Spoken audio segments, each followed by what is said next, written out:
este tipo de temáticas que incluye tanto neurociencia, psicología, preguntas de la conciencia y de la percepción. Yo creo que todos los que estamos acá estamos interesados por eso. Y mucha más gente que esté interesada que realmente va a ver la charla por streaming o luego cuando esté grabada. Así que, bueno, no hay razón para perderse este tipo de charlas que ahora soy un buen chileno también. Si viniera alguien que no habla español, igual se hace más grande la brecha sobre lo que la ciencia está haciendo con este tipo de preguntas y cómo nosotros como sociedad podemos acceder a ese conocimiento.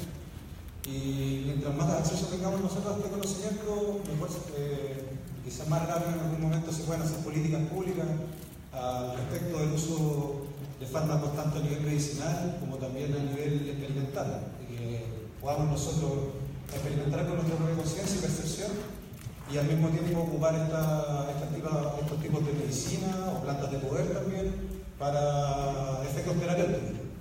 Así que, bueno, esta es una instancia también súper buena para que quizás acá en Chile empecemos a formar algo así como una sociedad psicodélica que en algún punto pudiera tener alguna incidencia legal y se pudieran hacer este tipo de investigaciones también en Chile. Y el fin último sería que también cuando uno fuera psiquiatra, en vez de que te tuvieran 5 años tomando un antidepresivo, quizás con un par de sesiones de terapia, con alguna medicina psicodélica complementada de una psicoterapia, podríamos tener efectos más rápidos en soluciones a enfermedades mentales. Así que bueno, le agradezco a todos los que están acá, le agradezco a Agustín que se consiguió la sala, a Christopher por venir, a la Universidad de Valparaíso, a Nathan y Psiconautas que van a estar transmitiendo esto por streaming, lo cual va a hacer que esto tenga un alcance incluso internacional, porque Psiconautas es una red que estaba extendida. Así que muchas gracias por venir y ahora los dejo con Nathan y luego seguimos con la charla. Hola, se ven harta gente que tampoco se veía un poquito menos. Me presento, soy Nathan, soy de la red de Psiconautas. Nosotros vamos a transmitir toda esta charla que nos va a dar Christopher Timmerman acerca de los efectos neurológicos y del DMT y del LSD.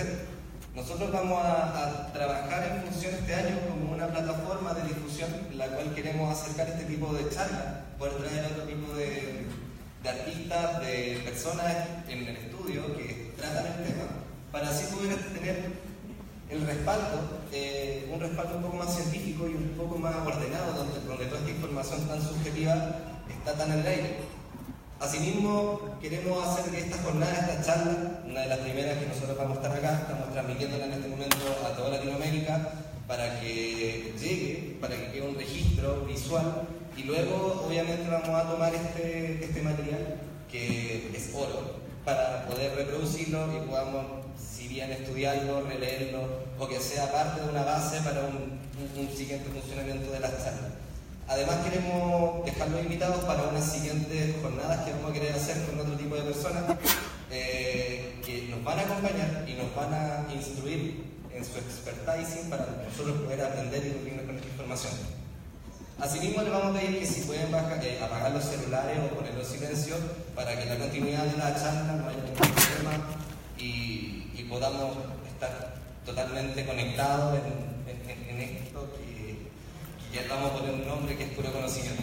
Así que le damos la bienvenida a Christopher Timmerman, que nos viene a dar la charla. Un aplauso para él.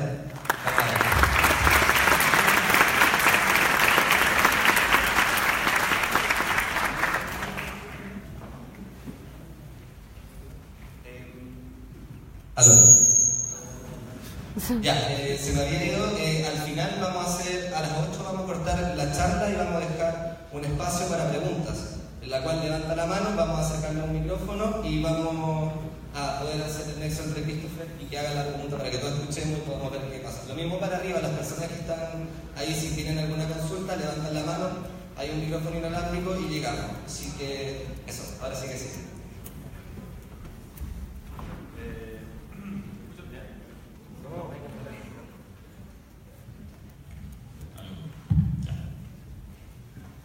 Muchas gracias, primero que nada, a Rubén por invitarme a venir. Inicialmente esta era como yo iba a ir al departamento de Rubén de neurociencia a hablar de lo que estaba haciendo y como que rápidamente prendió esto y es lo que es ahora. Así que Me alegra mucho saber el interés que existe por esto, por el trabajo que estamos realizando, y espero que durante la charla se aclare un poco y se vea un poco más en detalle el tipo de trabajo que estamos realizando con esta sustancia. Y los invito también a explorar lo que está sucediendo más allá de esto, si ven algo que les interesa, connotar una referencia por aquí y por allá, y explorar en detalle un poco de qué se trata esto. Entonces, muchas gracias a Rubén por la invitación, por organizar esto. Muchas gracias a Nathan por la divulgación y también el interés de mostrar esto a más gente y que llegue a más gente. Y también muchísimas gracias a Agustín por conseguir un lugar en donde todos ustedes pudieran estar presentes, donde nadie quedara afuera.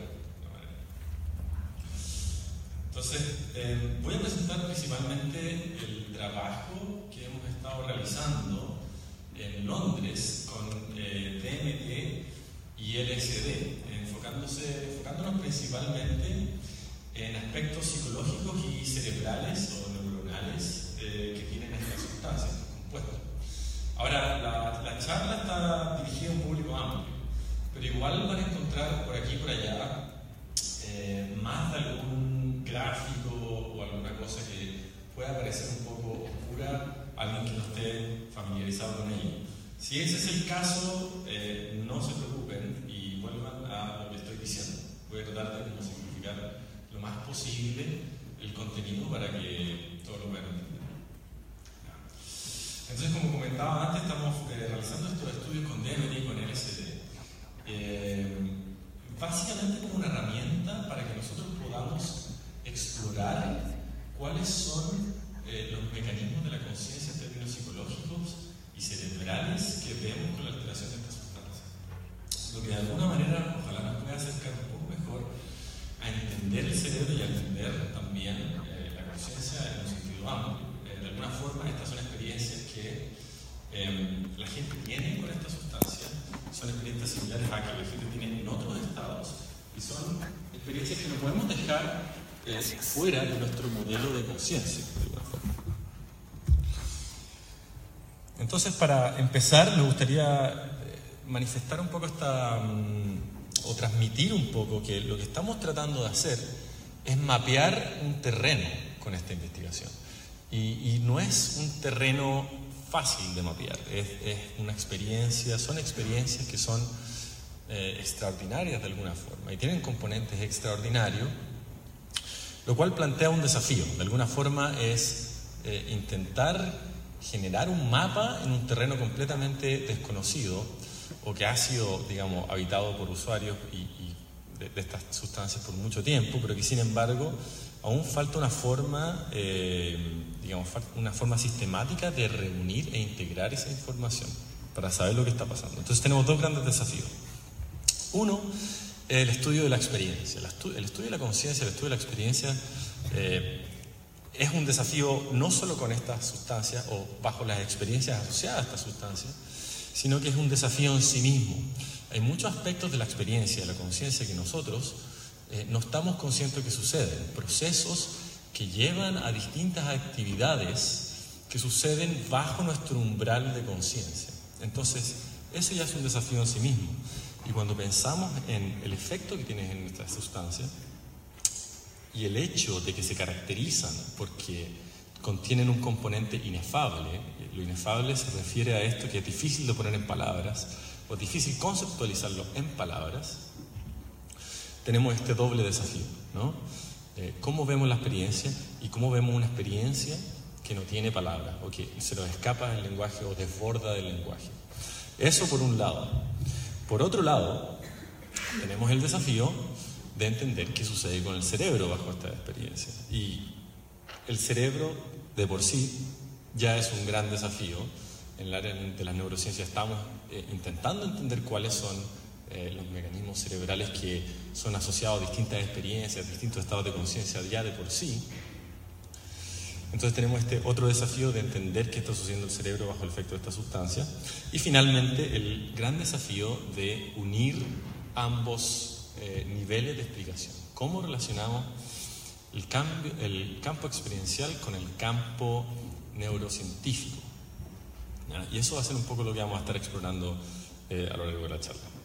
Entonces, para dar un poco de contexto, las sustancias psicodélicas se han utilizado por culturas indígenas, comunidades indígenas por cientos de años. Aún, o sea, hay estudios antropológicos que aún se llevan a cabo para determinar hace cuánto exactamente se utilizan en distintas partes del mundo. Pero lo que sí sabemos que en América, por ejemplo, son cientos de años por lo menos en los cuales las comunidades han utilizado esta sustancia. Entonces, ejemplos clásicos que me imagino que son familiares, y estos ejemplos son desprovistos de como el componente, no tiene el nombre químico, sino que la planta asociada a su uso, ¿no? Ayahuasca, hongos alucinógenos, San Pedro y peyote a lo largo de América, como también casos de floripondio, iboga y salvia divinorum en América, África y en Siberia en general. Entonces, todos estos fueron usos que tenían esta planta antes que la sociedad occidental se encontrara con ella. En la charla yo me voy a enfocar principalmente en los de arriba, lo que llamamos psicodélicos clásicos, sustancias psicodélicas clásicas. Y tienen este nombre porque están asociadas a la actividad sobre un receptor específico del cerebro, receptores de serotonina. Y vamos a entrar un poco más en detalle en eso, pero por ahora sigamos con el tema de la historia. Entonces, ¿qué sucede? En Occidente son muy escasos los encuentros en los cuales la sociedad tiene con esta sustancia durante la historia. Y solo hace un poco más de 100 años comienzan a haber los primeros encuentros documentados por parte de la ciencia. Uno de los primeros casos fue el caso de Lewin, que un farmacólogo que describió los efectos del peyote en 1894. El segundo caso significativo, paradigmático en la cultura occidental de encuentros con esta experiencia tiene que ver con el descubrimiento del LSD por Albert Hofmann durante la Segunda Guerra Mundial. Un caso bastante interesante. Albert Hofmann era un químico suizo que trabajaba para una compañía farmacéutica que buscaba un medicamento como un anticoagulante, si no me equivoco. Y durante las distintas pruebas y la síntesis de distintas drogas, llega la versión 25, y este es el LSD 25, probando distintas cosas. Y la leyenda cuenta que Albert Hofmann ingiere la sustancia accidentalmente, o sea, sin como una voluntad propia. Llega a su casa y comienza a sentir estos efectos profundos en la conciencia. Maravillado, vuelve al laboratorio al día siguiente y voluntariamente consume una dosis de 250 microgramos de LSD. 250 microgramos no es una dosis pequeña. Entonces, ingiere la sustancia sin saber muy bien qué va a pasar, se va con su asistente de vuelta a su casa y camino a su casa en la bicicleta comienza a sentir estos efectos. Y este es el famoso día de la bicicleta durante abril, que es famoso en algunas partes del mundo hasta el día de hoy. Una vez que Hofmann descubre los efectos de LSD, él tiene esta realización y dice: esta sustancia es significativa para ayudarnos a entender de qué se trata la psicosis, ¿no? Entonces, bajo esta premisa, empieza a haber una conexión con el mundo de la psiquiatría. Y en el mundo de la psiquiatría ven que estas sustancias no solo pueden ser de utilidad para esto, para simular una potencial psicosis, sino que también para ayudar casos de sufrimiento psicológico. Y una figura eminente en este trabajo de la psicoterapia asistida con LSD y otros compuestos es Stanislav Grof. Durante la década de los 60 es prominentemente en donde realiza la mayoría de su trabajo.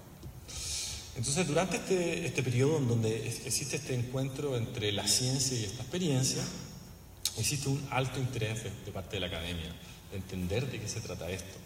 Entonces, existen más de 1000 publicaciones durante la década del 50, 60 y 70 en más de 40.000 pacientes o sujetos, 40.000 administraciones en realidad. Entonces existe un gran interés por parte de la ciencia.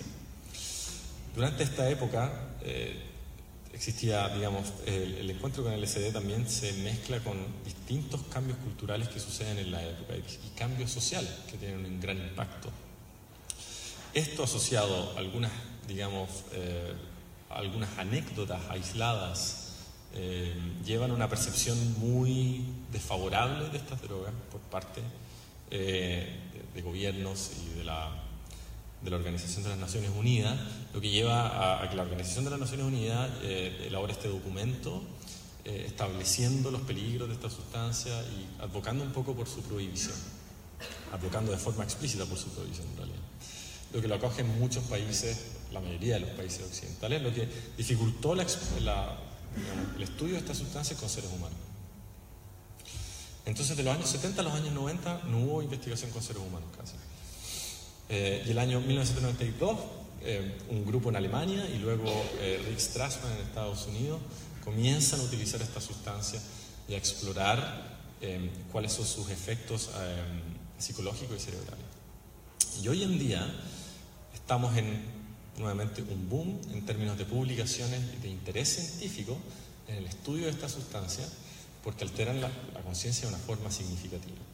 Y las dos grandes áreas, al menos en la que yo me voy a enfocar en esta charla, son dos grandes dimensiones de interés. Uno es entender cuáles son los mecanismos cerebrales que subyacen estas experiencias, como parte de un mecanismo que tal vez nos pueda ayudar a entender los mecanismos de la conciencia y la relación entre el cerebro y la experiencia. Y por otro lado, el uso terapéutico de estas sustancias en distintas condiciones de sufrimiento, principalmente psicológico.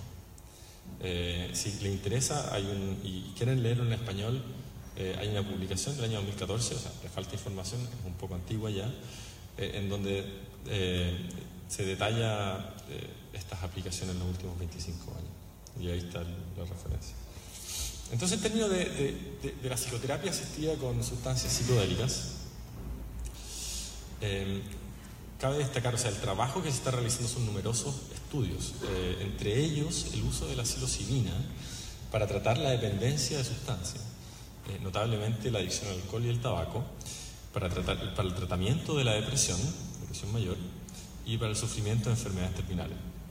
El LSD también para el sufrimiento por enfermedades terminales, el ayahuasca para el tratamiento de la depresión y la dependencia de sustancias, y la ibogaína y ketamina para fines similares también.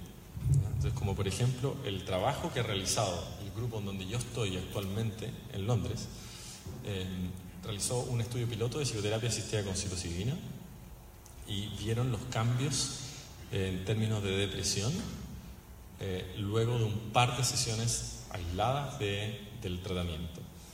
Y con 2 sesiones, acá están los resultados. Esto tienen que verlo como el puntaje de depresión, de sintomatología depresiva, ¿no? Y el momento cero es bastante alto y se ve una reducción significativa que dura por hasta 3 meses luego de estos tratamientos aislados. ¿Ya? Es importante como destacar que esto es realmente un tratamiento en donde se une un poco la visión de la psiquiatría con la psicología.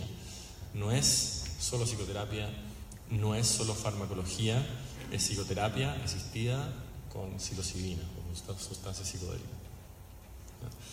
Y este boom, este interés que existe en el último tiempo por esta sustancia ha llevado a que también los medios de alguna forma hayan tomado este interés que tiene el campo científico en esta sustancia y explorar un poco de qué se trata esto con, claro, los sesgos que tienen los medios y de qué forma ellos agarran el mensaje de la ciencia y lo transmiten al resto de la gente. Pero más importante que eso, da cuenta de que existe un interés por parte del público, ya que son tratamientos posibles para condiciones relativamente urgentes, que son urgentes en nuestra sociedad. Entonces, ¿qué son los psicodélicos serotonérgicos? Acá, serotonérgicos significa que actúan sobre receptores de la serotonina, ¿no? Entonces, se pueden ver acá la similitud, por ejemplo, entre la molécula de la serotonina y la molécula de DMT. Pueden ver que es realmente grande, como una alta similitud. La serotonina es un neurotransmisor que está dedicado a numerosas funciones de la conciencia. Entonces no es casual, o no es, digamos, irrelevante el hecho de que actúen sobre este receptor. Las distintas sustancias psicodélicas también se caracterizan por tener distintos rangos temporales.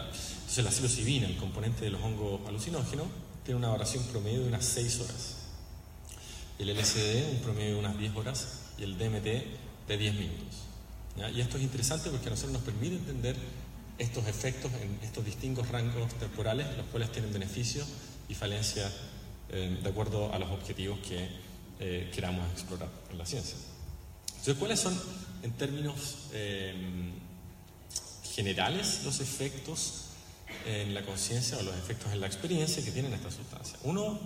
Tres grandes ámbitos que a mí me parecen significativos e importantes mencionar tienen que ver con los efectos perceptuales, a lo que se suele llamar alucinaciones o distorsiones de tipo sensoriales, usualmente visuales, la disolución del yo, o la disolución de lo que se llama la muerte del ego, que tiene que ver con esta experiencia en donde los límites de la persona o los límites del usuario de la sustancia se difuminan con aquellos del medio ambiente con el cual se rodean. Y esto está altamente ligado a experiencias de tipo mística inducidas por esta sustancia. Interesante esto, el aspecto de las experiencias tipo mística, porque también está siendo estudiado actualmente de qué se tratan estas experiencias tipo mística inducidas por psicodélicos y de qué forma encuentran un punto de unión con otro tipo de experiencias inducidas por otros medios. Y eso es algo que también vamos a tocar de forma breve en la charla. ¿Ya? Entonces, por ahora me voy a enfocar en este experimento que se realizó hace unos 3 años en Londres por el equipo usando LSD, ¿ya? Un experimento neurocientífico para entender los mecanismos neuronales o cerebrales que subyacen esta experiencia. Entonces 20 participantes sanos que tenían previa experiencia con la sustancia, en una ocasión se les dio placebo y en otra ocasión se les dio LSD. Se les dio una dosis de 75 microgramos de forma intravenosa. 65 microgramos de forma intravenosa es similar a 100 microgramos de forma oral, que es considerado una dosis normal de LSD. Luego que se le administró la sustancia en cada una de las sesiones, se dieron los efectos del LSD en el cerebro utilizando 2 medidas. Una que permite cuantificar, resonancia magnética funcional, que permite cuantificar de forma precisa dónde ocurren los efectos en el cerebro. Y luego el magnetoencefalograma, que permite capturar en qué momento, o sea, una muy buena resolución temporal, en qué momento se desarrollan estos efectos. Ambos son aspectos fundamentales para nosotros para entender el cerebro.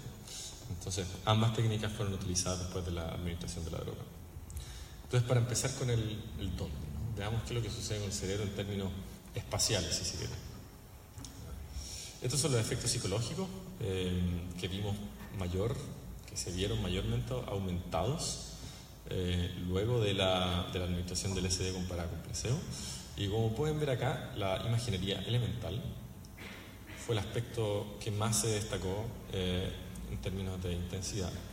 Imaginería elemental, piensen alucinaciones o distorsiones visuales que tienen que ver con patrones geométricos generalmente. Tal vez a caras, escenas, etc. Y también la sinestesia. Entonces, como la sinestesia se refiere a esta experiencia en donde se recibe una estimulación de un canal sensorial y se experimenta a través de otro canal sensorial. Por ejemplo, yo escucho algo y lo veo en mi visión a ojos cerrados. Entonces, esos fueron los 3 grandes aspectos. Que vemos en términos del cerebro. El cerebro funciona en base a una serie de circuitos neuronales o redes neuronales, y estas redes tienen distintas funciones en términos de la experiencia. Lo que vemos bajo los efectos de LSD, y estas redes usualmente funcionan de una forma segregada, organizada, de acuerdo a las exigencias del medio ambiente. Lo que vemos bajo LSD es que existe una disminución significativa de la segregación entre redes o circuitos neuronales. O sea, de alguna forma, como se pueden interpretar estos datos, es que existe una mayor integración entre redes cerebrales. Existen áreas del cerebro que no se comunicaban antes, o circuitos del cerebro que no se comunicaban antes, comienzan a comunicarse luego la administración de LSD, y es algo similar a lo que hemos visto ya con psilocibina. ¿Qué es lo que vemos también desde el punto de vista de las áreas visuales? O sea, el aspecto visual tan interesante acerca de la experiencia de LSD. Vemos que existe una mayor conectividad de áreas visuales con el resto del cerebro. O sea, se hace la diferencia un poco de que tal vez distintas áreas del cerebro contribuyen a la experiencia visual como no lo hacían antes, ¿ya? Y eso podría generar los distintos contenidos de las alucinaciones. Y esto se relacionó con los puntajes subjetivos que la gente dio de imaginería visual. Lo otro que se vio fue una disminución de la conectividad de áreas relacionadas a funciones de memoria, como el hipocampo en el cerebro, y esto se relacionó a puntajes de esta experiencia de disolución del yo o muerte del ego. Esto en relación al dónde. Ahora en relación al cuándo. Este aspecto temporal. ¿Qué es lo que sucede con el cerebro en una escala temporal fina, luego la administración del LSD comparado con placebo? Entonces, para esto utilizamos un modelo de la percepción. ¿Cómo estamos entendiendo la percepción? Uno de los modelos populares ahora en el estudio de la neurociencia es que la percepción no es un proceso mediado en donde yo recojo cosas del medio ambiente como si fuera un espejo, o sea, la mente como un espejo del medio ambiente, sino más bien es un proceso un poco inverso, en donde las predicciones que yo tengo acerca de lo que va a suceder allá afuera vienen contrastadas con señales de sorpresa que arriban desde el medio ambiente, que luego me permiten ajustar el modelo y ajustar mis predicciones de lo que va a suceder después. Y esto, digamos, la excusa por qué funciona esto así es porque el cerebro tendría este funcionamiento de alguna forma económico. El cerebro busca ahorrar energía. Entonces, al tener un modelo y estar constantemente tratar de predecir aquello que va a suceder después, me permite ahorrar esa energía y simplemente adaptarlo de acuerdo a aquellos elementos de sorpresa o a aquellos elementos sorpresivos que me interesa captar. Lo interesante es que estos eventos sorpresivos yo los puedo captar en el magnetoencefalograma, ¿ya? Entonces yo puedo tener tonos familiares y tonos sorpresivos y puedo ver la señal neuronal como cambia en el tiempo, ¿ya? Entonces, ¿qué es lo que hicimos nosotros? Hicimos con un estímulo auditivo, le presentamos a sujetos tonos familiares y tonos sorpresivos y vimos lo que sucedía en la respuesta neuronal. Lo que vemos en términos de tonos familiares es que aumenta la respuesta cerebral. O sea, de alguna forma es como se genera disminuye esa adaptación constante en tratar de predecir y pareciera ser que hay más señales de sorpresa durante el estado de LSD. Y por otro lado, se reduce la sorpresa cerebral asociada a tonos sorpresivos. Entonces, eso es algo un poco paradójico en ese sentido, ¿no? Entonces, los eventos familiares generan una mayor actividad neuronal, o sea, se atenúa esta adaptación a eventos que ya son familiares. Y por otro lado, los eventos novedosos reducen la activación neuronal.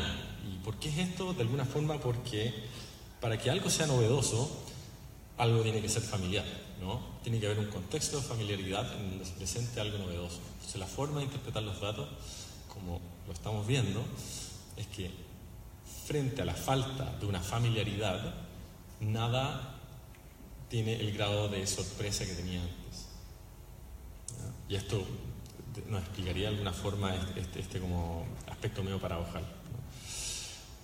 Y nosotros cuando modelamos esto en términos de conexión de áreas cerebrales, específicamente la influencia de áreas anteriores del cerebro a áreas sensoriales del cerebro, o sea, áreas asociadas a la elaboración de estos modelos con áreas asociadas a la elaboración de sorpresa, vemos que efectivamente bajo LSD existe una reducción de la influencia de estas áreas que, digamos, asociadas a la elaboración de estos modelos sobre áreas sensoriales. Y al mismo tiempo estos mecanismos de adaptación se inhiben bajo LSD. De alguna forma el cerebro predictivo bajo LSD deja de ser tan predictivo, está más abierto a la novedad, está más abierto a la sorpresa. Esa sería una forma de interpretarlo. Y tal vez esto nos indica un poco cuáles son estos mecanismos cerebrales que se asocian a estos fenómenos de plasticidad o estos fenómenos en donde la rigidez digamos, que viene fomentada día a día, viene disminuida de forma considerable bajo los efectos de LSD. Podría tener que ver con esta capacidad a desaprender patrones que tenemos usualmente, y el LSD como permitiría un poco esta plasticidad, esta forma de que el cerebro funcione de una forma un poco más plástica. Entonces nuestra tarea de mapear estos estados, estas experiencias y estos estados cerebrales bajo LSD, contamos con una gran dificultad, ¿ya? Y para graficar esa dificultad voy a ilustrarlo con este ejemplo. Entonces, básicamente, si alguno de ustedes o digamos otro participante va a alguno de nuestros estudios, ¿ya? Podemos suponer que él entra al estudio con un estado A de conciencia, un estado de conciencia despierto, normal, está durmiendo, está, digamos, un estado A, normal. Después de administrar LSD, dentro de 1 o 2 horas, lentamente comenzaría a entrar en este estado psicodélico, donde existe mayor imaginería visual, las alucinaciones tal vez, elementos en el ambiente comienzan a adquirir un significado que no tenían antes, tal vez se desarrollan estas experiencias místicas, etc. Y luego habría un gradual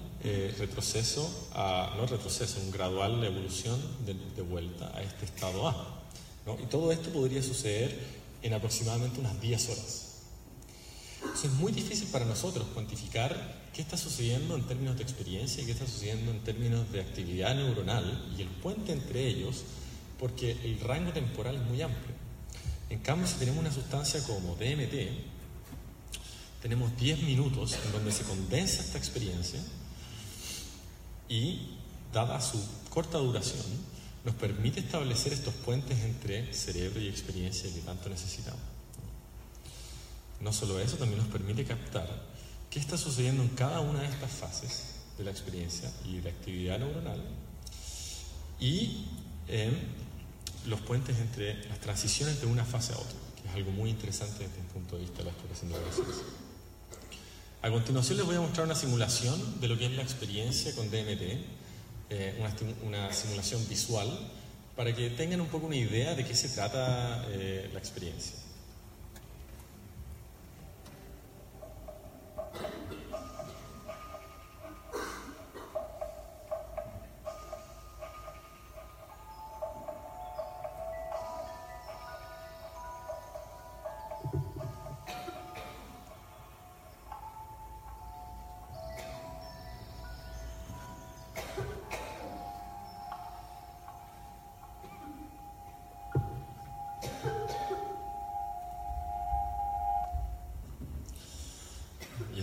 Ese es como un ejemplo de una experiencia con DMT de intensidad y día medio, donde la persona está a ojos cerrados y a ojos cerrados, sin ningún estímulo proveniente del medio ambiente, estos patrones, esta vividez visual se generan, ¿no? Entonces, ¿qué es lo que es el DMT o la N-dimetiltriptamina? Es un psicodélico serotonérgico, como mencioné antes. O sea, si yo bloqueo un receptor específico del cerebro, que es el de serotonina 2A, la acción del DMT en términos subjetivos y la acción en términos del electroencefalograma también se han disminuido de forma significativa. Tenemos evidencia, o en la literatura se puede encontrar evidencia, que el DMT se produce de forma endógena en el cuerpo.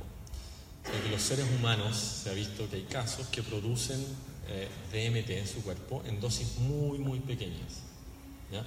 Este descubrimiento ha llevado a mucha especulación en relación a que tal vez el DMT podría estar asociado a experiencias de tipo místicas o espirituales sin la ayuda de una droga, que pudiera estar involucrada en sueños. Sin embargo, es importante recordar que hasta el momento no tenemos evidencia de eso. Son ideas y teorías interesantes, pero necesitamos más evidencia para, digamos, decir una cosa del tipo. Y las condiciones parecen ser que es tan pequeña la cantidad de DMT que hay, que el rol que pueda jugar en esta experiencia, al menos desde un punto de vista de mecanismo, es muy difícil de explicar. Y los invito a leer un poco la literatura en cuanto a eso. Este año, o el año pasado, salió un artículo de revisión en donde esta eminencia de la ciencia con psicodélicos, David Nichols, revisa cada uno de estos argumentos acerca del DMT y su relación con la glándula pineal, etc. A mí me parece importante como mantener esa discusión siempre con una seriedad y como con un equilibrio adecuado entre relación a lo que sabemos y lo que no sabemos, ¿no? Sabemos que el DMT también es un componente de la ayahuasca. La ayahuasca es una combinación de plantas utilizadas en las Amazonas por cientos de años para distintos efectos o para distintas funciones. Funciones ritualísticas, funciones de caza, funciones de brujería, funciones de sanación, de diagnóstico, etc. Entonces es interesante también recordar que la ayahuasca o el DMT y esta experiencia no solo van asociadas como a estos tratamientos, sino que en cultura hay una multiplicidad de usos que pueden tener esta sustancia, lo que es muy interesante desde un punto de vista antropológico y también desde un punto de vista de la ciencia. Siempre estamos descubriendo cosas nuevas. Acá, a la derecha, sí, pueden ver un cuadro por Pablo Amaringo. Pablo Amaringo es un ayahuasquero peruano que en algún momento de su vida se dedicó a pintar sus experiencias para describirlas de forma ilustrada. Y los invito también a revisar su material, es muy muy bueno. Interesante también la investigación con ayahuasca en el último tiempo porque se ha estado investigando en relación a su funcionalidad o a su uso para el tratamiento de depresión o síntomas depresivos. Y se ha visto en estudios preliminares que muestra un alto nivel de promesa para el tratamiento de estas condiciones. Entonces, ¿cuáles son los efectos del DMT en términos generales? Los podemos describir principalmente como teniendo efectos corporales o efectos en el cuerpo muy muy fuertes, una gran, fuerte y potente imaginería visual a ojos cerrados y a ojos abiertos. Este encuentro con entidades, no sé si han escuchado hablar, pero dentro de las experiencias con ayahuasca o de la fenomenología, la gente usualmente relata que existen estas experiencias en donde, a pesar de que la persona está con ojos abiertos y está solo, tiene estos encuentros con seres y este encuentro con estos seres está marcado por esta experiencia de lo que se puede llamar como una otredad. No hay una sensación de que esto está viniendo desde adentro de la persona, sino que hay una sensación de que hay algo allá afuera que está interactuando con la persona y comunicándose con ella. Otro aspecto muy significativo acerca de esta experiencia es que el alto grado de vividez, de resolución, si se quiere, en términos experienciales globales, genera un sentido de realidad aumentado. Mucha gente sale de la experiencia y sale con una sensación de que esto fue más real que la experiencia común y corriente. Todas estas experiencias, digamos, inducidas por DMT, en un punto de vista de la exploración de la conciencia, son altamente intrigantes, altamente interesantes, y a nosotros nos interesaba y nos sigue interesando, y lo que estamos haciendo, investigar de qué se tratan estos cambios dinámicos de la experiencia, cuáles son, describirlos bien, y también entender cuál es el mecanismo cerebral asociado a esta experiencia. Entonces, para hacer esto, hicimos ya un primer estudio, lo terminamos, ahora estamos terminando de escribir los resultados para que sean publicados pronto, en donde evaluamos la seguridad, por un lado. O sea, el objetivo era primero establecer qué dosis nos permite acceder a estos estados de conciencia que nos interesa investigar, pero qué dosis también son seguras. Estas experiencias pueden ser muy, muy intensas y tuvimos que hacer el trabajo de paso a paso determinar la seguridad de cada dosis y de forma responsable permitir eso. Y por otro lado, determinar cuáles son la experiencia y cuáles son los mecanismos neuronales del DMT. O sea, cuál es esta experiencia y cómo podemos generar un puente entre ellos, ¿no? Entonces, como lo hicimos en un día, un grupo de participantes o de sujetos llegó al laboratorio, todos tenían experiencias previas con la sustancia, no expusimos a nadie a una experiencia que no haya tenido antes, les dimos una dosis baja de DMT intravenosa y una semana después le dimos placebo. ¿Ya? En realidad el orden fue el inverso. La primera semana recibieron placebo y luego recibieron DMT. Luego que caracterizamos qué tan segura era la experiencia con 7 miligramos de forma intravenosa y dijimos, sí, es segura, no hay efectos adversos de tipo psicológico, aumentamos la dosis y se la dimos a otro grupo de participantes. En un día les administramos placebo y el otro día administramos DMT. ¿Ya?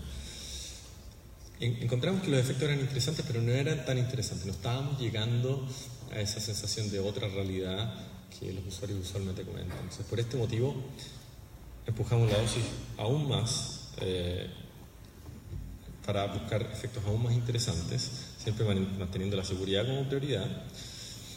Y con esto llegamos a un total de 13 participantes sanos. Y llegamos a los efectos que queríamos manteniendo la seguridad. Este es un ejemplo de el ambiente en donde se desarrollaban las sesiones. Como pueden ver, hay un fuerte interés por parte de nosotros por promover que las personas tengan experiencias seguras. Entonces, es muy importante, y me imagino que muchos de ustedes saben, pero también recordar que estas experiencias están afectadas no solo por efectos de la droga en sí, sino que también por fuertes efectos del contexto en donde la gente se encuentra, el estado mental en el cual se encuentra, en el cual se siente, ¿no? Entonces, lo que nosotros hicimos, esto fuera originalmente una sala hospitalaria fría, digamos, clínica típica. Lo que nosotros hicimos fue buscar generar un ambiente cómodo para la persona, para que tenga esta experiencia, para que explore esto con la mayor seguridad posible, y por lo tanto tapamos todo el equipamiento médico, pusimos luces cómodas, luces cálidas, generamos un ambiente de confianza para que la persona tuviera esta experiencia. Entonces ahora voy a hablar un poco de los resultados. Y los resultados los podemos ver desde dos grandes perspectivas. Una, esta perspectiva estática, en donde de alguna forma lo que hacemos es que sacamos una fotografía de la experiencia, pero al sacar una fotografía de un recuerdo, por ejemplo, se nos va gran parte del matiz experiencial que puede tener un evento. Para eso necesitamos incluir un aspecto dinámico, necesitamos incluir, digamos, las temporalidades, las frecuencias, los ritmos que tiene una situación. ¿Ya? Entonces vamos a partir primero con esta estática y luego con esta perspectiva dinámica para ver lo que vimos. Entonces, en cuanto a efectos de DMT, efectos psicológicos, lo que vemos fuertes efectos en términos de imaginería mental, entonces patrones, geometrías, etc. Fuertes efectos en términos de imaginería compleja también, percepción de caras, de objetos, escenas complejas, etc. Y también vemos todos estos elementos que en digamos, psicología podemos llamar de alguna forma más metacognitivos, más emocionales, que tienen que ver también con estas experiencias de tipo más mística, las hemos aumentado. Entonces la experiencia de unidad con el medio ambiente, la experiencia espiritual, el estado de alegría, el estado de comprensión. Y también vemos efectos en el cuerpo que son notoriamente aumentados bajo DMT. Muy interesantemente, no vimos efectos significativos en términos de sinestesia y, de alguna forma, dándonos un poco la seguridad que estábamos buscando, tampoco vemos que la ansiedad está significativamente aumentada en comparación al placebo. La ansiedad o experiencias ansiosas o angustiosas son el principal, o digamos el único en realidad, efecto adverso que se puede ver con sustancias psicodélicas en dosis razonables.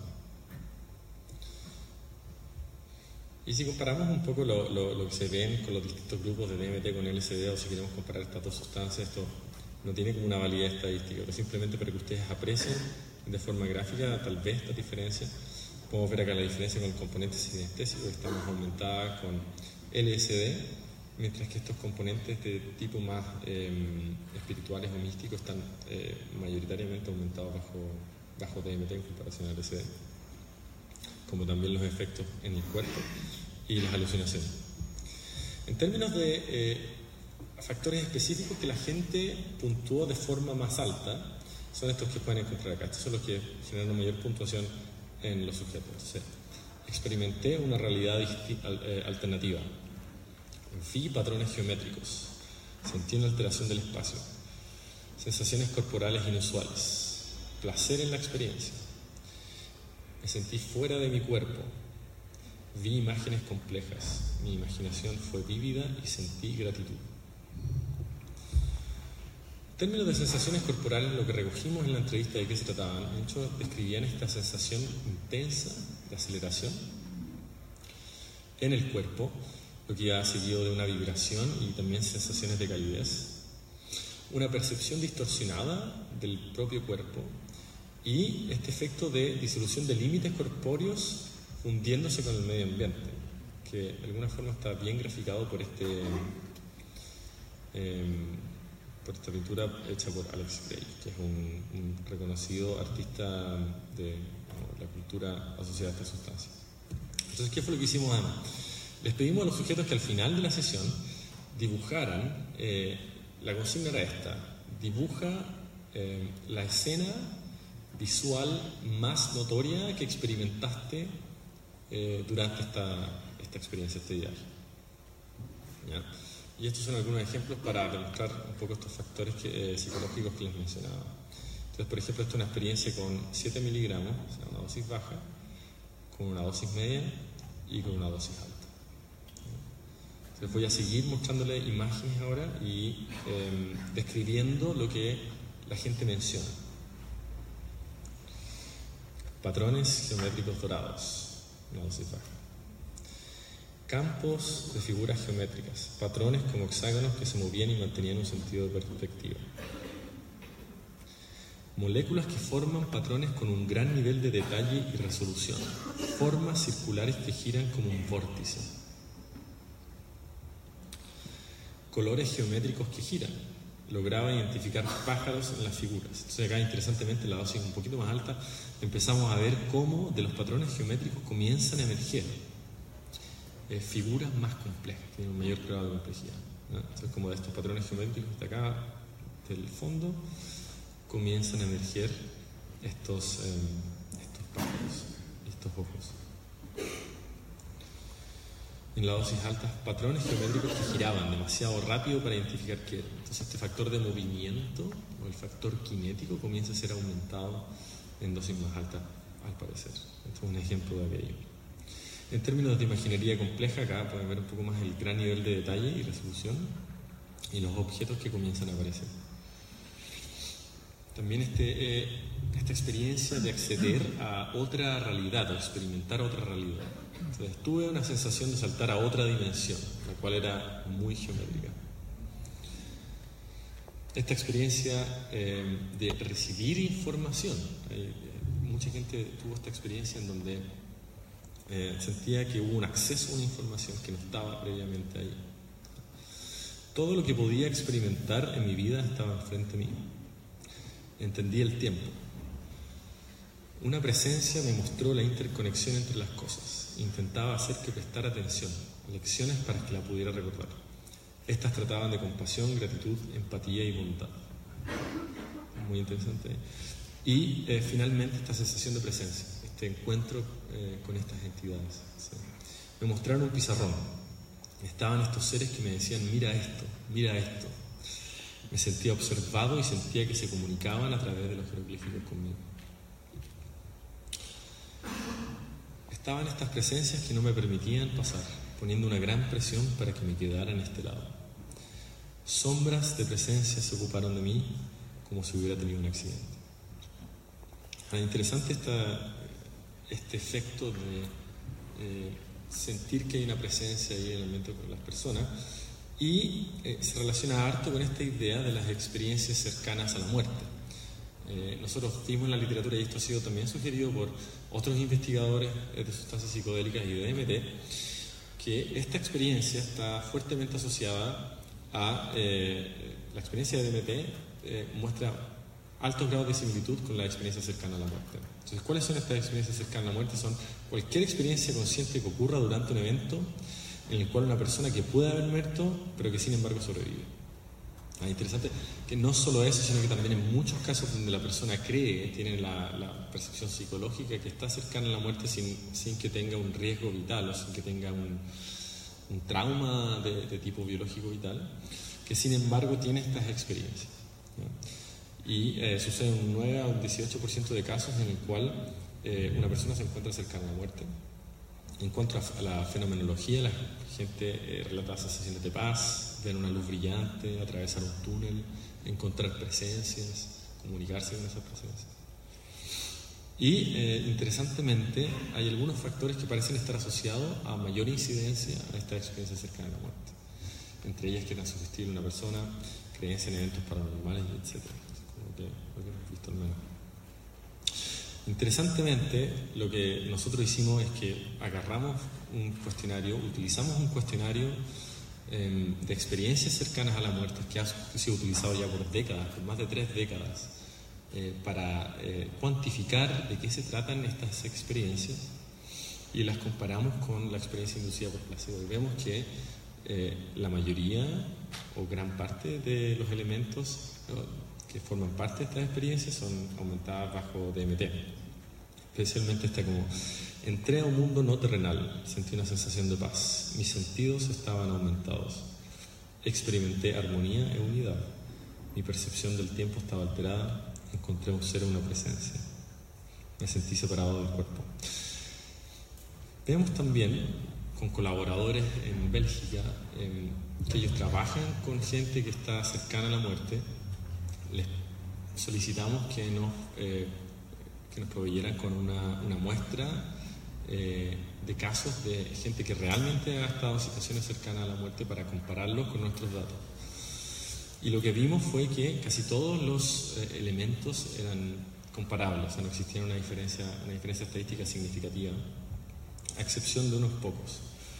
Entre ellos, llegar a un punto de no retorno, tener visiones acerca del futuro y revisión de la propia vida. Esta idea de tener como que la vida pasa delante de tus ojos en esta experiencia cercana a la muerte. Estos 3 elementos los vimos que eran significativamente mayores en experiencias reales cercanas a la muerte, o sea que bajo el estado de DMT parece no ser tan significativo. Esto es interesante porque nos dice o nos da a entender de alguna forma que este es un estado que es similar pero no es el mismo. Entonces, de nuevo, estamos mapeando un terreno que no conocemos y es fácil caer en esta idea de que todo es lo mismo, todo es igual. Pero sin embargo, vemos similitudes también. Y estas similitudes son de alto interés para explorar, ¿no? Lo otro interesante fue que vimos la relación entre los puntajes de experiencia cercana a la muerte y puntajes de disolución del yo, o disolución del ego. Y vemos que existe una alta correlación. Entonces, tal vez el mecanismo psicológico que está asociado a esta experiencia, y tal vez esto puede servir para la experiencia cercana a la muerte en sí misma, es esta sensación de que se flexibiliza la relación con el medio ambiente y este límite corpóreo y esta muerte del ego puede estar asociada también a tener estas otras experiencias cercanas a la muerte. Ahora, en términos de actividad cerebral, ¿qué es lo que hace el DMT en el cerebro? Acá me gustaría como que focalizáramos un poco la atención en los ritmos cerebrales. No sé si han escuchado hablar de alfa, beta, gamma, delta. Estos distintos ritmos cerebrales están asociados a distintos estados de conciencia, o distintas formas en que nos relacionamos con el medio ambiente. Lo interesante de muchos de estos ritmos es que cumplen una función inhibitoria. Están inhibiendo o de alguna forma están filtrando aquello que ocurre allá afuera para que pueda ser procesado de forma más focalizada en la experiencia por las personas. Entonces, ¿qué es lo que vemos con el DMT? Vemos una reducción significativa entre la sincronía de estas distintas frecuencias, específicamente en la frecuencia delta, alfa y beta. En especial, cabe notar, en términos de la reducción de estos ritmos cerebrales bajo el DMT, la disminución de este ritmo alfa. El ritmo alfa se suele decir que tiene una función principalmente de filtro, de inhibir, o sea, está particularmente alta cuando la gente está con ojos cerrados en estado de reposo. ¿Ya? Lo interesante es que bajo esta experiencia la gente estaba en un estado de reposo con ojos cerrados, y después de la administración de la droga este ritmo se ve reducido de forma significativa. Entonces, esta función de ritmo alfa como una desconexión activa del medio ambiente, vemos que sucede lo opuesto bajo el estado de DMT. Parece ser que esta interacción con el medio ambiente está relacionada de forma significativa a estos cambios cerebrales, específicamente en la frecuencia alfa. Y cuando vemos de qué forma estos resultados se relacionan a las experiencias que la gente tiene en los puntajes de las experiencias psicológicas, vemos esta relación de forma muy estrecha. Entonces, puntajes de experimenté una realidad alternativa se relacionan de forma significativa con disminuciones en alfa. Lo mismo con me sentí fuera de mi cuerpo, y lo mismo con mi sentido del tiempo estaba profundamente alterado. Entonces pareciera ser que el estado, digamos, esta inhibición de la sincronía en estado alfa tiene que ver con esta desinhibición sensorial y corpórea general bajo el estado de DMT. Y esto es bastante coherente con lo que nosotros sabemos que sucede con LSD, en donde disminuciones en el estado alfa se han asociado de forma muy, muy significativa con alucinaciones, también con lo que sucede con psilocibina, el componente de los hongos alucinógenos, y lo mismo que sucede con ayahuasca. Y como pueden ver, generalmente esta actividad del ritmo alfa se puede ver en áreas posteriores del cerebro de forma significativa. Y las áreas posteriores del cerebro usualmente las asociamos con el procesamiento de información sensorial. De alguna forma, el sujeto en un estado desprovisto de estimulaciones ambientales genera actividad cerebral, o sea, bajo los efectos del DMT se genera actividad cerebral focalizada en áreas cerebrales. Es casi como si existiera una simulación de un mundo en donde no existe una conexión real con un medio ambiente. Creo que es muy interesante desde un punto de vista de exploración cerebral de mecanismos de la conciencia. Otro aspecto que nos interesaba investigar es que existen ahora, hoy en día, formas o un interés fuerte por cuantificar los estados de conciencia. Entonces, ¿cómo lo hacen esto? Usualmente de forma segura y sin generar ningún dolor, digamos, a distintos sujetos en distintos estados de conciencia, por ejemplo, en sueño o cuando han tenido un accidente y se encuentran en coma, generan un pulso electromagnético en el cerebro y luego examinan la propagación de esa señal. Y usualmente con distintas medidas, esa propagación es un indicador del estado global de conciencia, ¿no? Ahora, nosotros no administramos un pulso electromagnético, pero con la ayuda de colaboradores desarrollamos, y digamos, que ya han desarrollado otros métodos, utilizamos esos métodos para evaluar algo similar. ¿Cuál es el estado global de conciencia de forma, y cómo lo podemos cuantificar, ¿no? Y lo que vemos es que está de forma significativamente aumentado bajo DMT. Esto es interesante porque esta misma medida se ve disminuida en casos de conciencia disminuida. Entonces, de alguna forma da un poco esa indicación de que bajo estados psicodélicos existe como un estado aumentado de conciencia. Podría ser una forma de interpretar los datos, aunque existen muchos matices dentro de eso también. Y esto es bastante consistente con lo que hemos visto con otros psicodélicos como psilocibina, ketamina y LSD, y contrario a la dirección en estados de conciencia reducida. Ahora pasemos finalmente a esta perspectiva dinámica. ¿Qué es lo que sucede en el tiempo con la experiencia y qué es lo que sucede con el tiempo en términos de actividad cerebral? Lo que vemos, y esto de alguna forma lo que nos interesa es que en estos 10 minutos que dura la experiencia de DMT, lo que nos interesa es medir la evolución de estos cambios en el tiempo, en términos de experiencia y cambios cerebrales, ¿no? Y una forma de hacer eso, como lo hicimos, fue que preguntamos puntajes de intensidad a los sujetos con cada minuto que pasaba después de la administración de DMT. Entonces era algo que nos permitía captar en tiempo real la evolución de la experiencia.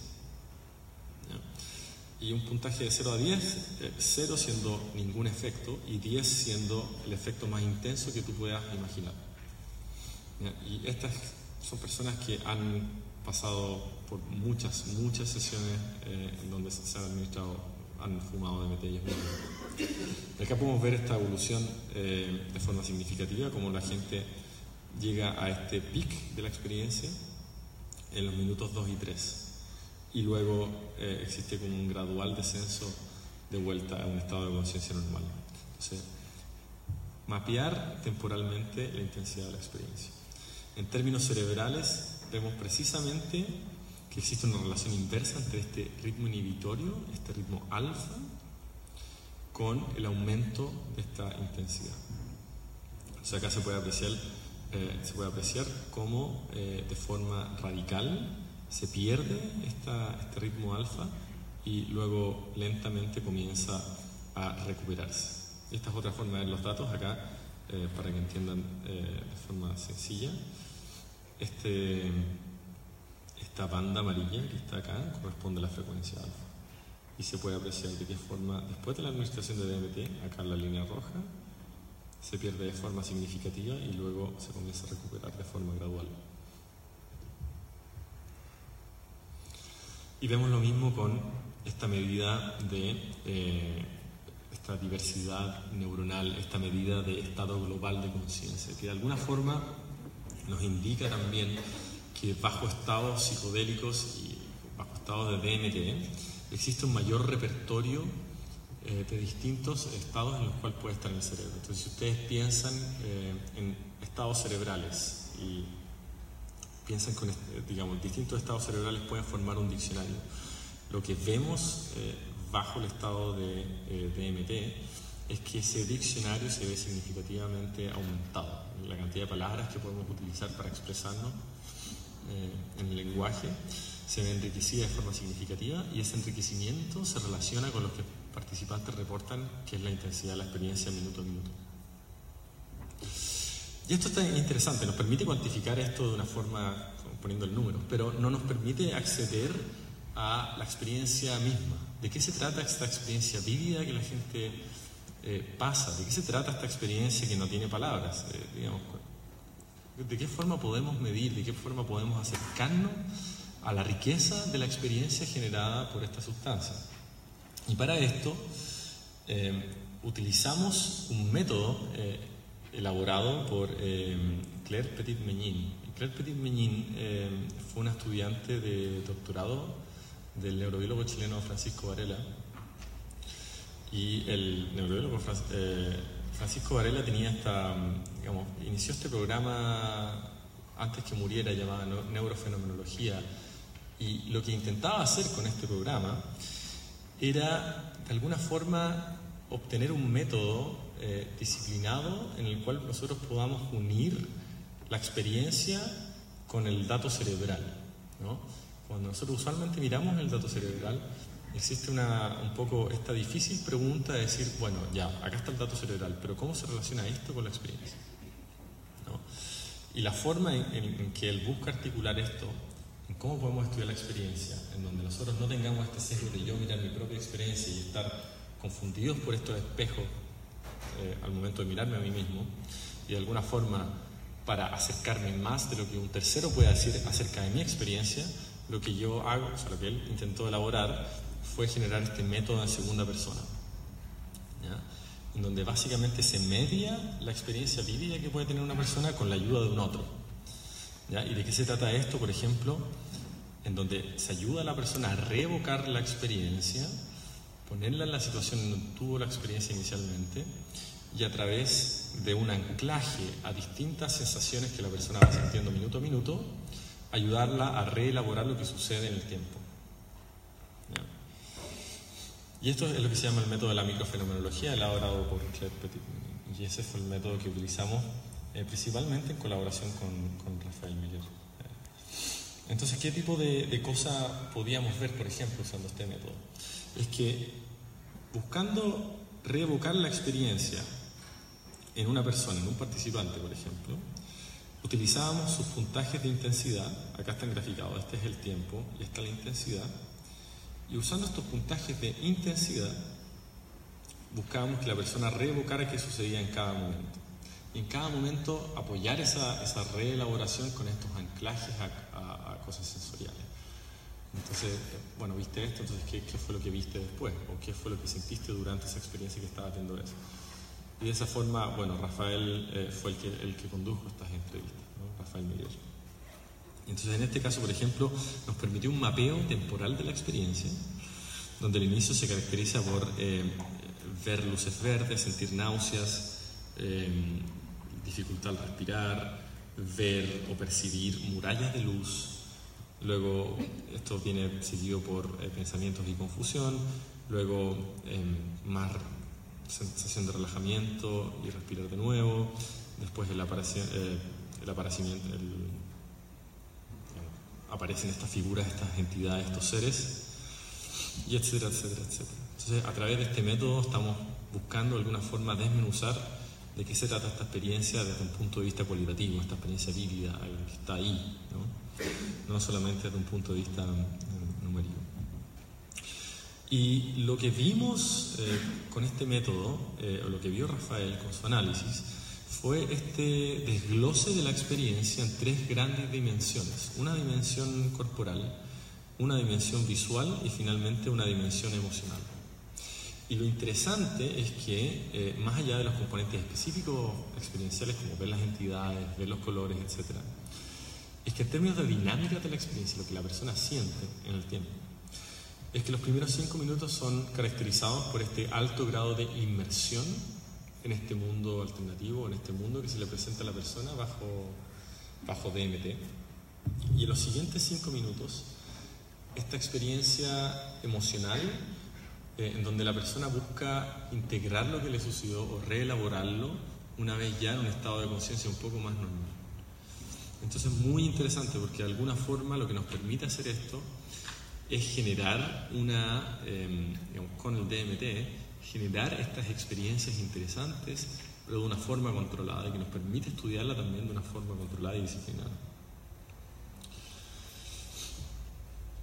Y con eso termino digamos, los resultados del experimento con DMT. Y ahora acabamos de comenzar la próxima fase, en donde utilizamos resonancia magnética funcional y electroencefalograma de forma simultánea. Entonces nos permite captar actividad cerebral con una muy buena resolución espacial, o sea, establecer dónde suceden estos eventos en el cerebro, y una muy buena resolución temporal, en qué momento ocurren específicamente estos efectos. Y acá, esta es una foto del primer sujeto, y pueden ver acá cómo adornamos el escáner para darle también buscar un poco, recrear ese ambiente cálido, y de nuevo fomentar experiencias seguras, viajes seguros, ¿no? Con esto básicamente lo que buscamos hacer es de nuevo anclarnos en esta idea de la neurofenomenología, o sea, buscar inducir experiencias controladas en estos experimentos, experiencias seguras, y que con el desarrollo de los métodos que nos interesa desarrollar aún más y afinar aún más, establecer estos puentes entre conciencia y cerebro que tanto necesitamos, como también entender de qué se trata la experiencia psicodélica, ¿no? Y esta experiencia psicodélica, cuáles son los mecanismos que subyacen también los potenciales efectos terapéuticos. Entonces, por ejemplo, el año 2017 salieron 2 artículos relacionados a esto, a la psicoterapia asistida con psilocibina, y cuáles podrían ser, estos fueron publicados por mi supervisor y un colega, y cuáles son los mecanismos asociados a esta experiencia. Entonces, por ejemplo, el hecho de que una cierta red neuronal importante se viera fortalecida después de la experiencia se asoció a un mecanismo de reseteo luego de la psicoterapia asistida con psilocibina, ¿no? Entonces, esta experiencia de sentir una desfragmentación, una reorganización de mi mente, una bella experiencia donde todo entraba en su lugar. Este era un paciente que pasó por el tratamiento con buenos resultados. Y también mi colega Leo Roseman describió de alguna forma cómo áreas asociadas a reactividad emocional se vieron de forma significativamente aumentada después de la sesión con psilocibina. Entonces, en vez de alguna forma de buscar una forma de aplacar los síntomas, de disminuir estos síntomas emocionales en la depresión, lo que se vio fue que existe un aumento de la reactividad cuando a las personas se les mostraban estímulos emocionales. Entonces se argumenta por una reconexión a aspectos emocionales con el tratamiento con psilocibina. Entonces me sentí más liviano, se sintió como una purga emocional. El peso de la ansiedad y depresión fueron levantados. Entonces, para terminar, me gustaría que se quedaran un poco con tres aspectos fundamentales. Es que con el uso de esta sustancia somos capaces de generar cambios de la conciencia, o cambios cualitativos y significativos de conciencia en contextos controlados, ¿no? Lo que nos permite estudiar la conciencia en un mapa amplio, ¿ya? No solo desde un punto de vista de la ciencia, digamos, de la conciencia normal o del sueño, etcétera, sino que también dar espacio, dar cabida a estas otras experiencias que existen, ¿no? Y de alguna forma es ético estudiarlas y cuantificarlas y clasificarlas, etcétera. Y estos cambios de conciencia en contextos controlados nos pueden dar nos pueden asistir de forma significativa entre este mapeo, este difícil mapa que tenemos por delante en el área de neurociencias, que es establecer un poco cuál es esta relación específica entre la experiencia y el cerebro. De qué forma estos dos niveles de los fenómenos que nosotros vemos en la ciencia y en la experiencia se pueden estar relacionando, pueden conversar, de qué forma, digamos, qué tipo de nivel explicativo tienen.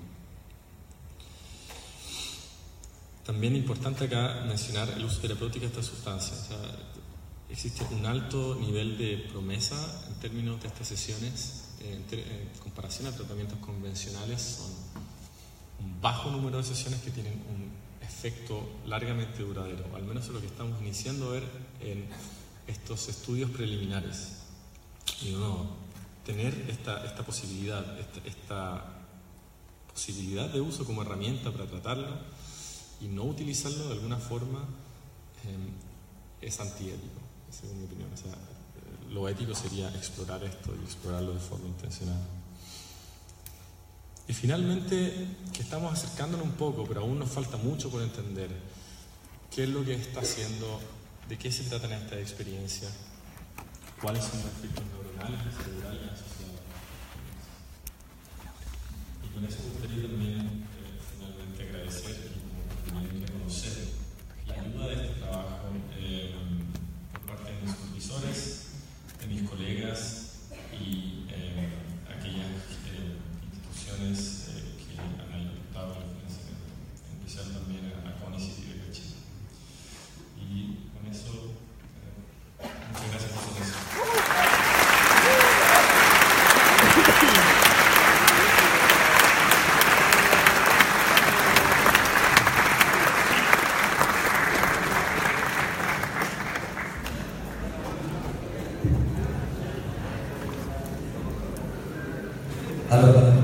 Vamos a aprovechar el tiempo para los que quieran hacer algún tipo de pregunta. Entonces, por allá, vamos para allá. Les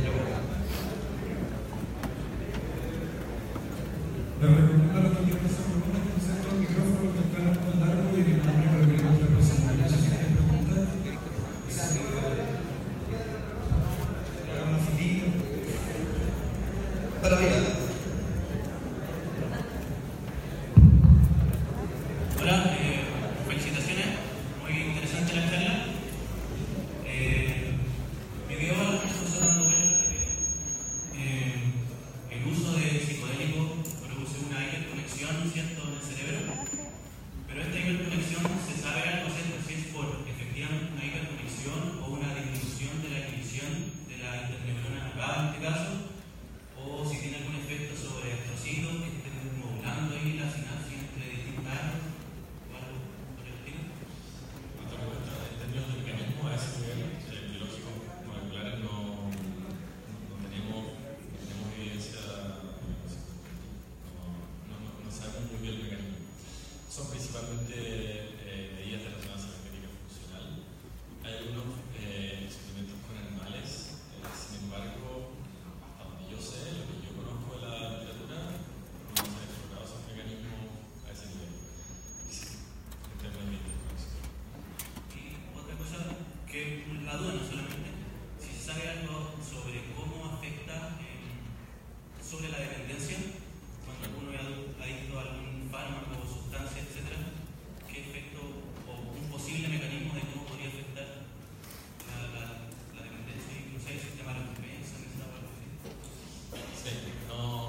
Aló.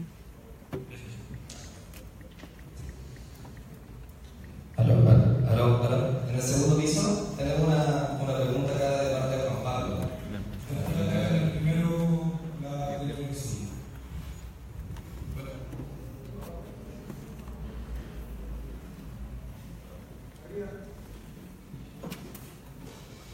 Bueno, en primer lugar, felicitaciones por aportar un trabajo de rigor y serio que ayuda y avanza a desprejuiciar, sobre todo a quienes se atreven a meterse en esos campos un poco prohibidos por todavía el sistema formal. Mi pregunta bien concreta respecto a en qué manera se controló, se manejó el sistema de expectativas, de creencias valóricas de los voluntarios respecto a la experiencia. Y si me permiten el doctor Bruno, por ahí comenta que había mucha similitud a la experiencia, por ejemplo, con psilocibina, etc. Sin embargo, también hay similitudes con experiencias chamánicas o, por ejemplo, la respiración holotrópica del rock, donde a diferencia de las anteriores, no hay una sustancia que estaría mediando o siendo, digamos, la causante de la experiencia. ¿Qué podrías aportar respecto a ello? Gracias.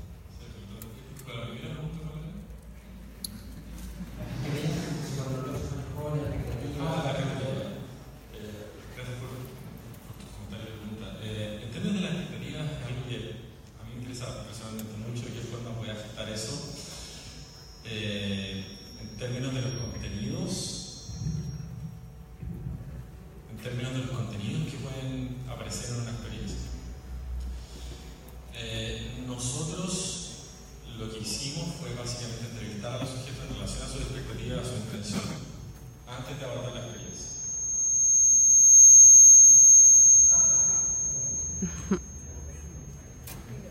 Soy yo. Entonces, documentamos todo eso. Y lo documentamos, pero aún no me sentaba a analizar esos datos. Pero es algo que me interesa de sobremanera. Ahora, hay algunos estudios que ven que, por ejemplo, con herramientas de personalidad y analizan el grado de neuroticismo como un rasgo de personalidad puede afectar a experiencias difíciles y han visto una relación en este aspecto. Pero el trabajo en términos de contenido también es un trabajo muy grande, porque en términos de expectativa, si alguien va a un experimento y le van a administrar DMT, nadie va a dejar de explorar de qué se trata el DMT en toda su dimensión. Entonces ese es un desafío. Por otro lado, igual en este momento se están realizando, nuestro equipo está empezando, una colega Taylor Lyons está iniciando un experimento con sujetos que nunca han consumido psilocibina. Desde un punto de vista de la experiencia de la fenomenología, yo sé que es muy interesante. ¿Qué puede emerger ahí? ¿No? Ahora, en términos con las otras experiencias, que no tienen relación con sustancias como la respiración holotrópica o experiencias cercanas a la muerte, nosotros vemos similitud. Hay un campo de similancia que es bastante amplio, parece ser. No se ha estudiado de forma sistemática hasta donde yo sé la similitud, por ejemplo, en la respiración holotrópica y la experiencia con LSD o con DMT. Lo que nosotros sí hicimos en este caso, por ejemplo, es ver la similancia con experiencias cercanas a la muerte. ¿No? Y ahí parece haber, digamos que hay fuertes consonancias. ¿Cuáles son los mecanismos de eso? No lo sabemos. No sabemos tampoco si el cerebro que ocupa el cerebro durante una sesión de respiración holotrópica tampoco. Entonces nos faltan datos. Estas son cosas que estamos iniciando a explorar, pero que, digamos, vale mucho la pena, es muy necesario explorar. Para eso necesitamos continuar los estudios y de alguna forma también dar la información correcta en relación a las actividades de esta experiencia para que obtener financiamiento de parte de organizaciones gubernamentales y obtener los permisos necesarios. Pero sí, es una precisión muy valiosa. Yo creo que la experiencia, las posibilidades de experiencia de estados alterados de conciencia son múltiples. Y podemos tal vez tener un poco una tendencia a reencajar experiencias que pueden tener alguna similitud con algo que es absolutamente igual, pero que sin embargo es como que estamos mapeando un espacio como no tiene palabras.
pareciera ser que la dificultad de eso es que nosotros necesitamos una medida adecuada para establecer cuáles son esas funciones que se ven aumentadas bajo los resultados.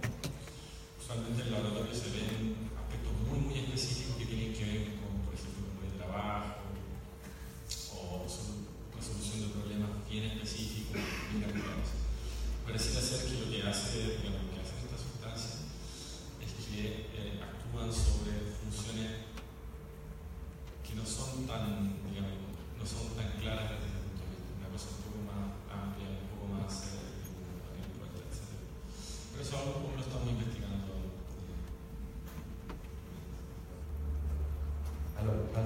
Vamos a hacer la última dos preguntas acá arriba y tenemos que cerrar. Así que empezamos con Gabriela. Hola, buenas tardes, muchas gracias por la información. Se agradece la seriedad del tema y que no sea como algo como el cachuto de locura, sino que sea algo que tenga peso, no pueda aprender. Y la primera pregunta, tú dijiste en un momento que había pruebas de tal forma que se pudiera llegar.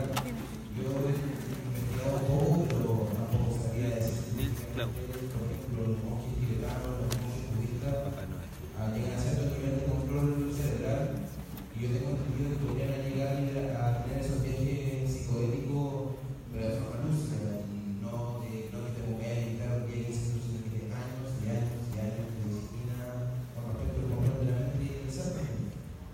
Y la otra era que si consumir algo realmente te hace tener un viaje psicodélico o hace que tú estimules algo de estudio para tener el explico. Es como, no es por ejemplo si yo fumo hierba, no. Si yo fumara, no es que la hierba en sí me haga efecto, sino que haga que mi cerebro se dé el permiso para sacar esa sustancia adentro. No tanto como que, como que sea ya, creo que sea el producto, sí que te haga de dé un paso para que abra la puerta. Y el efecto nocivo también del tema, si tiene efecto nocivo también. Y eso Vale, muchas gracias por tu pregunta, son buenas preguntas.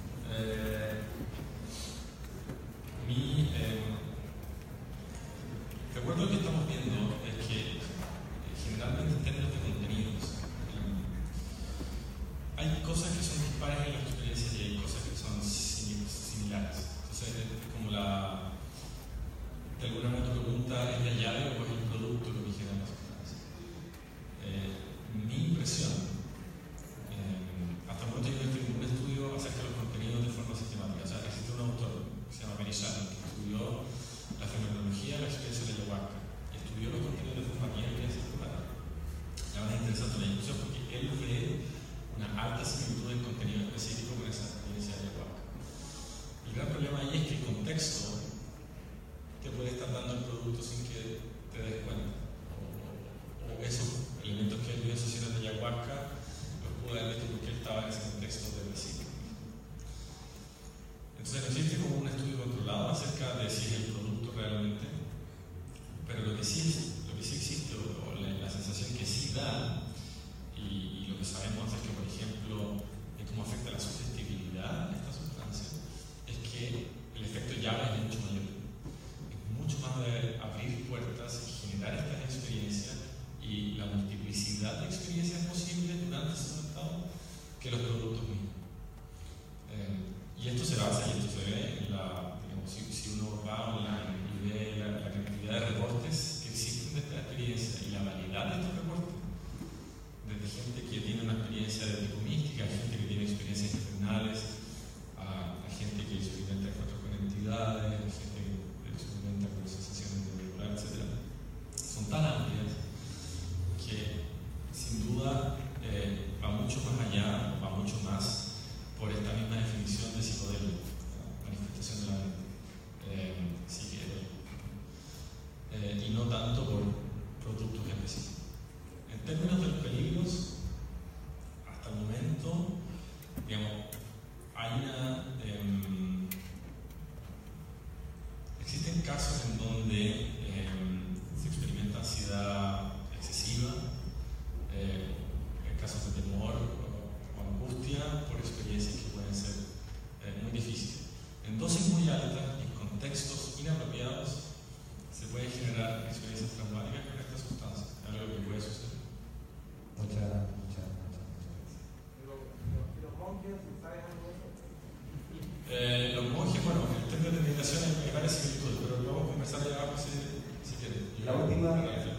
última pregunta de parte de Diana. Por acá arriba. Christopher.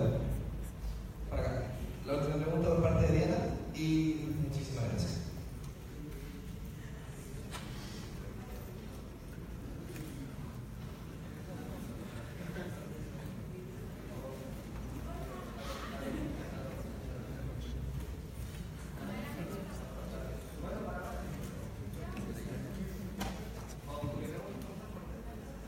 Dale, sácalo. Aló.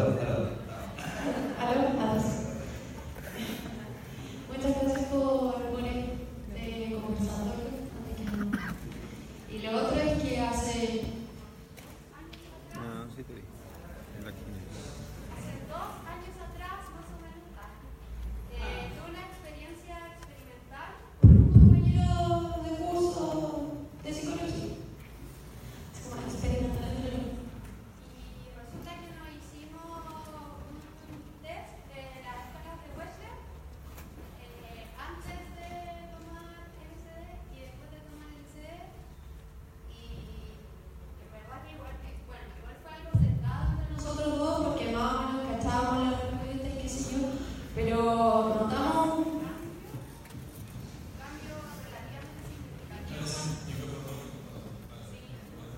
Notamos un cambio relativamente significativo en cuanto al resultado.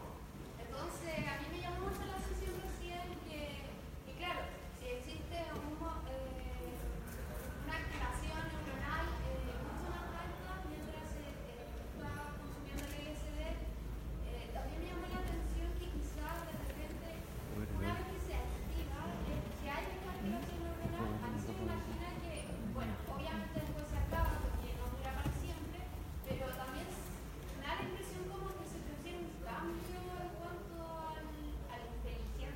Como, personalmente, lo que yo sentí fue que ya no tenía como la misma capacidad de enfrentarme a los problemas, o ya no tenía esa capacidad de resolver los problemas de manera práctica, ya no era más la misma.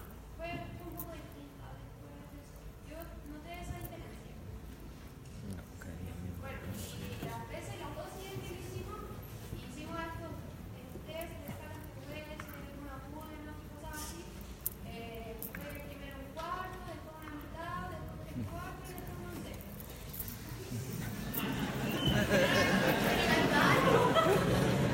Experimental. Entonces yo no sé, algo ahí. Me llamó la atención. Ya saber si se sabe.